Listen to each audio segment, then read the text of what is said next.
In Chapter 2 of Jekyll and Hyde, Utterson returns to his home but is troubled by the matter Enfield has told him about.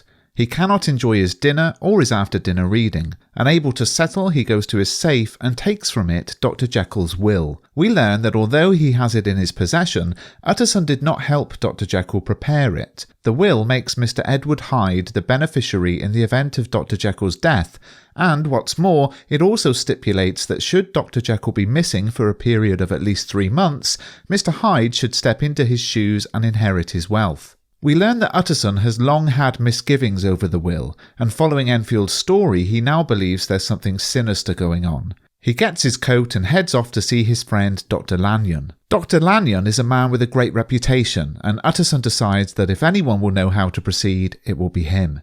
When he arrives, the butler brings him straight in to see Dr. Lanyon despite the late hour.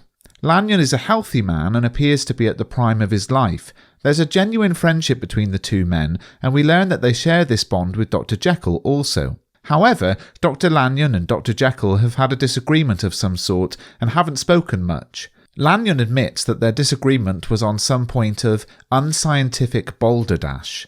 Utterson asks him if he's ever heard of Hyde, but Lanyon has not. Utterson returns home, but the matter still troubles him, and all night he dreams of the story that Enfield told him, all the while being unable to see Hyde's face. Utterson begins to hang around the side streets near the door in the hope of seeing Hyde. Eventually, all his snooping pays off. The area has gone very quiet and it becomes altogether frightening and eerie, similar to when Enfield was walking the streets before seeing Hyde himself. Even at a distance, Utterson has almost a physical reaction of revulsion to Mr. Hyde. He approaches him and, addressing him by name, asks if he can be admitted to see Dr. Jekyll. Hyde says Jekyll is not at home and asks how Utterson knew who he was. Utterson asks if he can first see Hyde's face, and then he says that at least this way he will know him again in the future. Hyde asks him again how he knew him, and he says from a friend's description. Hyde demands to know who, and Utterson says they have Dr. Jekyll in common, and Hyde reacts angrily, saying Jekyll would never have told Utterson anything about him, and rushes into the house with a savage laugh. Utterson is left standing outside the old dissecting room door, confused and with an increasingly bad opinion of Hyde.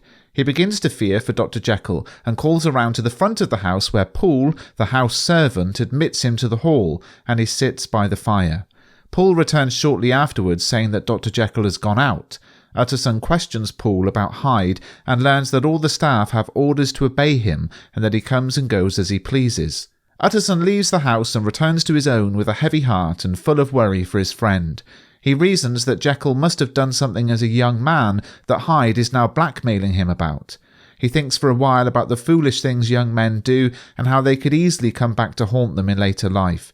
His biggest worry at this stage, however, is that if Hyde were to learn of the will, then he may become impatient and something very bad indeed may happen to Dr. Jekyll.